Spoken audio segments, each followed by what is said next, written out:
আপোনালোকৰ কাৰণে গুৰুত্বপূৰ্ণ ভিডিঅ'লৈ আহিছোঁ।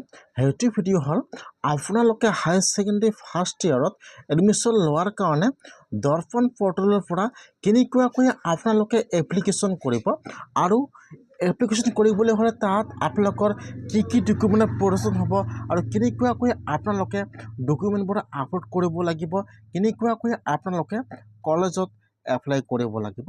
মই ভাবিছোঁ এইটো ভিডিঅ'ত আপোনালোকক সম্পূৰ্ণ প্ৰচেছ ষ্টেপ বাই ষ্টেপ দেখুৱাই দি আছোঁ।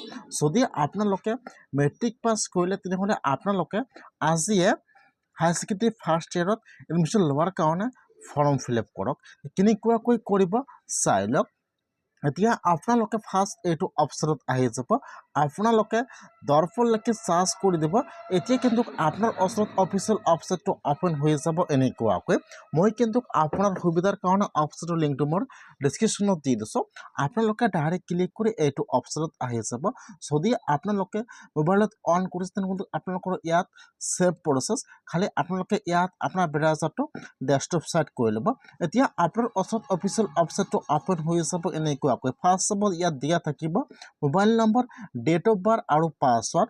আপোনালোকক ফাৰ্ষ্ট ইয়াত ইউজাৰ আই ডি আৰু পাছৱাৰ্ডটো বনাব লাগিব। তলত চাব দিয়া আছে don't have account, click here. এতিয়া আপোনালোকে ফাৰ্ষ্ট কিন্তু ক্লিক হেয়াৰৰ ওপৰত ক্লিক কৰিব লাগিব। ফাৰ্ষ্ট আপোনালোকে ৰেজিষ্টাৰ কৰিব লাগিব আপোনাৰ ফোন নম্বৰটো আৰু আপোনালোকৰ ডকুমেণ্ট ফাৰ্ষ্ট আপলোড কৰিব লাগিব। সেইকাৰণে আপোনালোকে ইয়াত চাব দিয়া থাকিব ক্লিক হেয়াৰ। এতিয়া আপোনালোকে ইয়াত ক্লিক হেয়াৰৰ ওপৰত এবাৰ ক্লিক কৰিব। যেতিয়া আপোনালোকে ক্লিক হেয়াৰৰ ওপৰত ক্লিক কৰিব, এতিয়া কিন্তু আপোনাৰ ওচৰত আৰু এটা অফিচিয়েল ৱেবছাইট অ'পেন হৈ যাব, ফৰ্মটো ইয়াত অ'পেন হৈ যাব এনেকুৱাকৈ। এতিয়া আপোনালোকে ফৰ্মটো সম্পূৰ্ণকৈ চাই ইয়াত ভালকৈ ফিল আপ কৰিব লাগিব, যাতে ইয়াত একো ভুল নহয়। পিছত আপোনালোকে ফৰ্মটো আৰু ইয়াত এডিট কৰিব নোৱাৰিব। সেইকাৰণে ফাৰ্ষ্ট চাব ইয়াত দিয়া থাকিব চিলেক্ট বোৰ্ড। এতিয়া আপোনালোকে ফাৰ্ষ্ট চিলেক্টত ক্লিক কৰিব। ইয়াত চাব ইয়াত যিটো 1 নম্বৰত অপশ্যন আহি যাব ASSEBDIV1 আৰু সেৱা। এতিয়া আপোনালোকে ইয়াৰ পৰা ইয়াত যিটো 1 নম্বৰ অপশ্যন দিয়া আছে আপোনালোকে ইয়াৰ পৰা সেইটো অপশ্যন চিলেক্ট কৰি লৈ ল'ব। তাৰপিছত ইয়াত আহি যাব ক্লাছ 10 এক্সাম পাছ ইয়াৰ। এতিয়া আপোনালোকে যদি আপোনাৰ বেক আছে বা আপোনালোকে আগত পাছ কৰিছে, আপোনালোকে এতিয়াও এডমিশ্যন ল'লে, আপোনালোকে ইয়াত চনটো চিলেক্ট কৰি ল'ব লাগিব। এতিয়া আপোনালোকে কিমান চনত মেট্ৰিক পাছ কৰিছে আপোনালোকে ইয়াত চনটো চিলেক্ট কৰি লৈ ল'ব। যদি আপোনালোকে এইবাৰ পাছ তেনেহ'লে আপোনালোকে ইয়াৰ পৰা 1 নম্বৰ চাব দিয়া আছে 2026, আপোনালোকে ইয়াৰ পৰা 2026 চিলেক্ট কৰি ল'ব লাগিব। এতিয়া আপোনালোকে যিমান চনত পাছ কৰিছে আপোনালোকে চিলেক্ট কৰি লৈ ল'ব। এইফালে চাব দিয়া আছে 3 নম্বৰত নেম অফ ক্লাছ 10 এক্সামিনেশ্যন। ইয়াত চাব ইয়াত দুটা বোৰ্ডৰ নাম দিয়া আছে, এটা আছে SSLC আৰু 2 নম্বৰত চাব দিয়া আছে CBSE। এতিয়া আপোনালোকে কোনটো বোৰ্ডৰ পৰা মেট্ৰিক পাছ কৰিলে আপোনালোকে ইয়াত বোৰ্ডৰ নামটো বহাই দিব লাগিব। মই ইয়াত বহাই দিছোঁ SSLC। তাৰপিছত ইয়াত চাব দিয়া আছে ৰোল আৰু নম্বৰ। ইয়াত ফাৰ্ষ্ট বহাই দিব লাগিব আপোনাৰ ৰোল, তাৰপিছত ইয়াত আপোনাৰ নম্বৰটো বহাই দিব। চিলেক্টত ক্লিক কৰিব। ফাৰ্ষ্ট যিটো আপোনালোকে স্কুলৰ কোড নম্বৰ আছে ইয়াত অলৰেডি দিয়া আছে, আপোনালোকে ইয়াত চাই ইয়াত যিটো আপোনালোকৰ বোৰ্ডৰ ৰোল নম্বৰটো আছে আপোনালোকে চিলেক্ট কৰি ল'ব লাগিব। ফাৰ্ষ্ট আপোনালোকে ইয়াত ৰোলটো চিলেক্ট কৰিব, তাৰপিছত ইয়াত নম্বৰ আহি যাব, আপোনালোকে ইয়াৰ পৰা চাই নম্বৰটো চিলেক্ট কৰি লৈ ল'ব। ৰোল আৰু ইয়াত নম্বৰটো চিলেক্ট কৰিব। ইয়াত অলৰেডি 5 নম্বৰত চাব দিয়া আছে টোটাল মাৰ্ক ইয়াত 600 দিয়া আছে, আপোনালোকে ইয়াত আৰু বহাই দিব নালাগে। ইয়াত চাব দিয়া আছে মাৰ্ক অপশ্যন। এতিয়া আপোনালোকে মেট্ৰিকত কিমান মাৰ্ক পাইছে আপোনালোকে ইয়াত এইফালত মাৰ্কটো বহাই দিব। যেতিয়া আপোনালোকে ইয়াত মাৰ্কটো বহাই দিব, কিন্তু অলৰেডি যিটো আপোনালোকৰ পাৰ্চেণ্টেজটো আছে ইয়াত অট'মেটিকলি আপোনালোকৰ পাৰ্চেণ্টেজটো আহি যাব এনেকুৱাকৈ। তাৰপিছত ইয়াত চাব দিয়া আছে your full name as per 10 certificate. আপোনাৰ যিটো চাৰ্টিফিকেটত নাম দি আছে আপোনালোকে ইয়াত আপোনালোকৰ ফুল নামটো বহাই দিব লাগিব। যেনেকুৱাকৈ আপোনালোকৰ চাৰ্টিফিকেটত নাম দি আছে আপোনালোকে ইয়াত সেইটো নামে বহাই দিব লাগিব। আপোনালোকৰ ইয়াত ফৰ্মটো ছাবমিট নল'ব। ইয়ৰ ফুল নেম ইয়াত আপোনালোকৰ ফুল নেম বহাই দিব। তাৰপিছত ইয়াত চাব দি আছে ডেট অফ বাৰ্থ। এতিয়া আপোনালোকে ইয়াত আপোনালোকৰ ডেট অফ বাৰ্থটো বহাই দিব।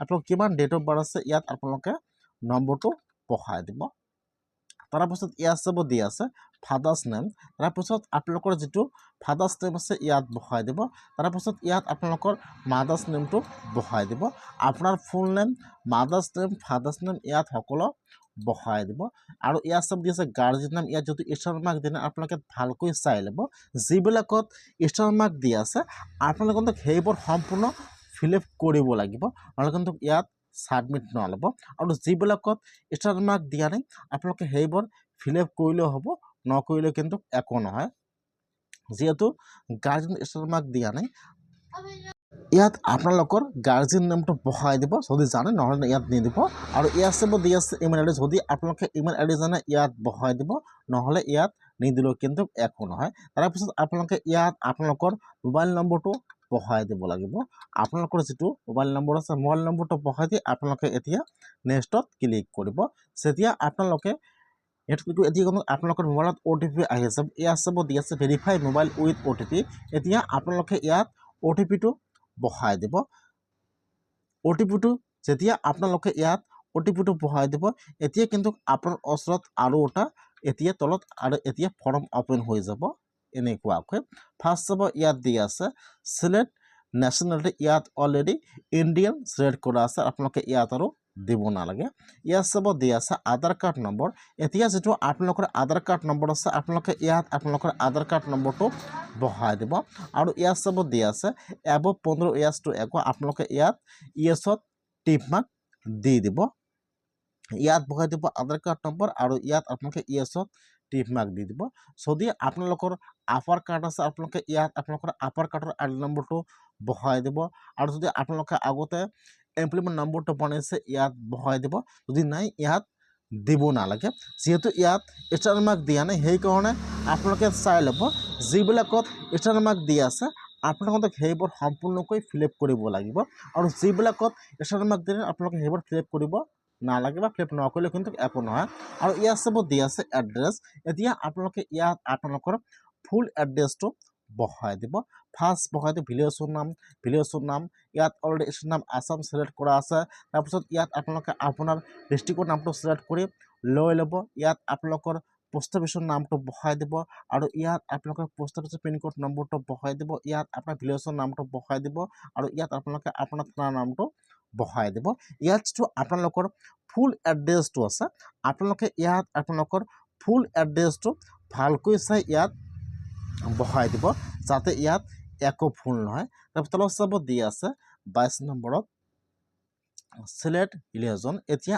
আপোনালোকে সিলেক্টত ক্লিক কৰিব এতিয়া যেটো আপোনালোকৰ ৰিলিজন আছে আপোনালোকে ইয়াত হেতু চাই সিলেক্ট কৰি লৈ ল'ব হিন্দু মুছলিম খ্ৰীষ্টান যি হয় আপোনালোকে ইয়াত আপোনালোকৰ হেতু ৰিলিজনটো সিলেক্ট কৰি লৈ ল'ব তাৰপিছত সিলেক্টত ক্লিক কৰিব ইয়াত আহি যাব আপোনালোকৰ কাষ্ট এতিয়া যেটো আপোনালোকৰ কাষ্টটো আছে আপোনালোকে হেতু সিলেক্ট কৰি লৈ ল'ব আপোনালোকে SC ST বা OBC OBC বা জেনেৰেল আপোনালোক কি হয় আপোনালোকে ইয়াত চালে ইয়াত যেটো আপোনালোকৰ কাষ্টটো আছে সিলেক্ট কৰি লৈ ল'ব তাৰপিছত ইয়াত সিলেক্ট জেন্ডাৰ সিলেক্টত ক্লিক কৰিব যেটো আপোনালোকৰ জেন্ডাৰ হয় আপোনালোকে ইয়াত আপোনাৰ জেন্ডাৰ সিলেক্ট কৰি লৈ ল'ব মেল হয় নে ফিমেল সিলেক্ট কৰি লৈ ল'ব তাৰপিছত ইয়াত চাব দি আছে যদি আপোনালোকে হেণ্ডিকেপ তেনেহ'লে আপোনালোকে ইয়াত ইয়েছত টিপ মাৰ্ক দিব নহ'লে ইয়াত অলৰেডি নোট টিপ মাৰ্ক দি আছে আপোনালোকে ইয়াতো দিব নালাগে যদি আপোনালোকৰ NTC সাৰ্টিফিকেট আছে আপোনালোকে ইয়াত ইয়েছত টিপ মাৰ্ক দিব নাই আপোনালোকে ইয়াত দিব নালাগে ইয়াত অলৰেডি সকলোতে নোট টিপ মাৰ্ক দিয়া আছে তলত চাব দি আছে 28 নম্বৰত APL অৰ BPL ক্যাটাগৰী এতিয়া আপোনালোকে APL হয় নে BPL হয় আপোনালোকে এটো সিলেক্ট কৰি ল'ব লাগিব যদি আপোনালোকে BPL হয় তেনেহ'লে আপোনালোকৰ বহুত সুবিধা লাভ কৰিব যদি আপোনালোকৰ ৰেচন কাৰ্ড আছে তেনেহ'লে কিন্তু আপোনালোকে BPL হয় আপোনালোকে ইয়াত আপোনাৰ ৰেচন কাৰ্ডটো আপলোড দিব পাৰিব এই কাৰণে আপোনালোকে ইয়াত টিপ মাৰ্ক দি দিব আপোনালোকে BPL হয় নে APL হয় আপোনালোকে ইয়াত চাই টিপ মাৰ্ক দি দিব মই যিজনৰ এপ্লাই কৰিছে তেওঁ কিন্তু BPL হয় সেইকাৰণে মই BPL ইয়েছত টিপ মাৰ্ক দি দিছো এতিয়া ইয়াত আহি যাব ডকুমেণ্টৰ অপশ্যন যদি আপোনালোকে APL হয় তেনেহ'লে আপোনালোকে ইয়াত আপোনালোকৰ ৰেচন কাৰ্ড আপলোড কৰিব নালাগে অথবা আপোনালোকে ইয়াত আপোনালোকৰ ইনকাম সাৰ্টিফিকেট আপলোড কৰিব নালাগে যদি আপোনালোকে BPL আপোনালোকে ইয়াত আপোনাৰ ৰেচন কাৰ্ড অথবা আপোনালোকে ইয়াত ইনকাম সাৰ্টিফিকেট আপলোড কৰিব লাগিব ফাৰ্ষ্ট আপলোড কৰিব আপোনালোকে ইয়াত এটা পাছপোৰ্ট সাইজ ফটো আপলোড কৰি দি দিব। আপোনালোকে ইয়াত ব্ৰাউজাৰত ক্লিক কৰিব, আপোনালোকে ইয়াত এটা পাছপোৰ্ট সাইজ ফটো আপলোড কৰি দি দিব। 2 নম্বৰ চাব দিয়া আছে মাৰ্কশ্বিট। আপোনালোকে যেহেতু এতিয়াও সকলো স্কুলৰ এতিয়া মাৰ্কশ্বিট দিয়া নাই, সেইকাৰণে আপোনালোকে যেটো অনলাইনৰ পৰা মাৰ্কশ্বিট প্ৰিণ্ট কৰি ৰাখি দিছে, আপোনালোকে সেইটো মাৰ্কশ্বিট ইয়াত ফটো তুলি বা স্কেন কৰি আপোনালোকে ইয়াত আপোনাৰ মাৰ্কশ্বিটটো আপলোড কৰি দি দিব। যদি আপোনালোকে BPL তেনেহ'লে আপোনালোকে ইয়াত আপোনাৰ ৰেচন কাৰ্ড অথবা যদি আপোনালোকৰ ইনকাম চাৰ্টিফিকেট আছে আপোনালোকে ইয়াত ফটোটো আপলোড কৰি দি দিব। ৰেচন কাৰ্ড অথবা ইনকাম চাৰ্টিফিকেট যদি আপোনালোকে BPL আপোনালোকে ইয়াত এই দুটা যিকোনো এটা আপলোড কৰিব লাগিব। আপোনালোকে ফটো মাৰ্কশ্বিট আৰু আপোনালোকে ইয়াত এই তিনিটা ডকুমেণ্ট আপলোড কৰি দি দিব। ফটো মাৰ্কশ্বিট ৰেচন কাৰ্ড অথবা আপোনালোকে ইয়াত ইনকাম চাৰ্টিফিকেট আপলোড কৰি দি দিব। আপোনালোকে কিন্তু খালি এই তিনিটা ডকুমেণ্টৰ প্ৰয়োজন হ'ব বৰ্তমান অনলাইনত এপ্লিকেশ্যন কৰিবলৈ হ'লে। আপোনালোকে ইয়াত এই তিনিটা ডকুমেণ্ট আপলোড কৰি দি দিব আৰু তলত দিয়া আছে ইয়াত 6 ডিজিট লগইন পিন ইয়ৰ চইচ। এতিয়া কিন্তু আপোনালোকে ইয়াত এটা পাছৱৰ্ড বনাব লাগিব 6 ডিজিট। এতিয়া কিন্তু আপোনালোকে এইটো পাছৱৰ্ড দি আপোনালোকে আপোনাৰ আইডিটো লগইন কৰিব লাগিব। এতিয়া আপোনালোকে ইয়াত আপোনাৰ যিকোনো 6 ডিজিট এটা পাছৱৰ্ড বনাই ল'ব, ষ্ট্ৰং পাছৱৰ্ড বনাই ল'ব। এতিয়া আপোনালোকে দুটা ঘৰত সেম 6 ডিজিট পাছৱৰ্ড বহাই দিব। পাছৱৰ্ডটো বহাই দি আপোনালোকে এতিয়া প্ৰচেছৰ ওপৰত ক্লিক কৰিব। এতিয়া কিন্তু আপোনাৰ ফোন নম্বৰটো বা আপোনালোকৰ ইউজাৰ আইডি আৰু পাছৱৰ্ডটো সম্পূৰ্ণ হৈ যাব। যেতিয়া আপোনালোকৰ পাছৱৰ্ডটো আৰু ইউজাৰ আইডি সম্পূৰ্ণ হৈ যাব, এতিয়া আপোনালোকৰ হোম পেজত ফাৰ্ষ্ট আপোনালোকে ইয়াত আপোনালোকৰ মোবাইল নম্বৰটো বহাই দিব, ডেট অফ বাৰ্থটো বহাই দিব আৰু আপোনালোকে ইয়াত 6 ডিজিট পাছৱৰ্ডটো বহাই দিব। পাছৱৰ্ডটো বহাই দি আপোনালোকে এতিয়া লগইনৰ ওপৰত ক্লিক কৰিব। এতিয়া কিন্তু আপোনাৰ ওচৰত আপোনাৰ প্ৰফাইলটো অপেন হৈ যাব এনেকুৱাকৈ। এতিয়া আপোনালোকে এপ্লাইত ক্লিক কৰিব। এতিয়া আপোনালোকে কোনটো কলেজত আপোনালোকে এডমিশ্যন ল'ব বিচাৰে ইয়াত সকলো কলেজৰ নাম আহি যাব এনেকুৱাকৈ। এতিয়া আপোনালোকে ইয়াত চাই ল'ব যে ইয়াত আপোনালোকে কোনটো কলেজত এডমিশ্যন ল'ব বিচাৰে। ইয়াত চাৰ্চৰ অপশ্যন দিয়া আছে, আপোনালোকে চাৰ্চত ক্লিক কৰিব। আপোনালোকে ইয়াত আপোনালোকৰ স্কুলৰ বা আপোনালোকৰ কলেজৰ নামটো আপোনালোকে ইয়াত লিখি চাৰ্চ কৰিব অথবা আপোনালোকে ইয়াত আপোনালোকৰ চাৰ্চ কৰি সকলো কলেজৰ নাম আহি যাব এনেকুৱাকৈ। এতিয়া আপোনালোকে কোনটো কলেজত এডমিশ্যন ল'ব বিচাৰে এতিয়া আপোনালোকে ইয়াত ক্লিক কৰিব, ইয়াত কলেজৰ নাম আহি যাব এনেকুৱাকৈ। এতিয়া আপোনালোকে এপ্লাইত ক্লিক কৰিব। এতিয়া আপোনালোকে এডমিশ্যন আৰ্টছত ল'ব ছায়েন্সত ল'ব ইয়াত সকলো অপশ্যন আহি যাব এনেকুৱাকৈ। এতিয়া আপোনালোকে ইয়াত ক্লিক কৰিব। এতিয়া আপোনালোকে হায়াৰ ছেকেণ্ডেৰীত কি ছাবজেক্ট ল'ব বিচাৰে ইয়াত সকলো ছাবজেক্টৰ নাম আহি যাব এনেকুৱাকৈ। এতিয়া আপোনালোকে ইয়াত সকলোবোৰ ছাবজেক্টটো চিলেক্ট কৰি লৈ ল'ব। ইয়াত মিডিয়াম আহি যাব। এতিয়া আপোনালোকে কোনটো মিডিয়ামত আপোনালোকে হায়াৰ ছেকেণ্ডেৰী ফাৰ্ষ্ট ইয়াৰ পঢ়িব আপোনালোকে ইয়াত মিডিয়ামটো চিলেক্ট কৰি লৈ ল'ব। তাৰপিছত আপোনালোকে এপ্লাই ফৰ এডমিশ্যনত ক্লিক কৰিব।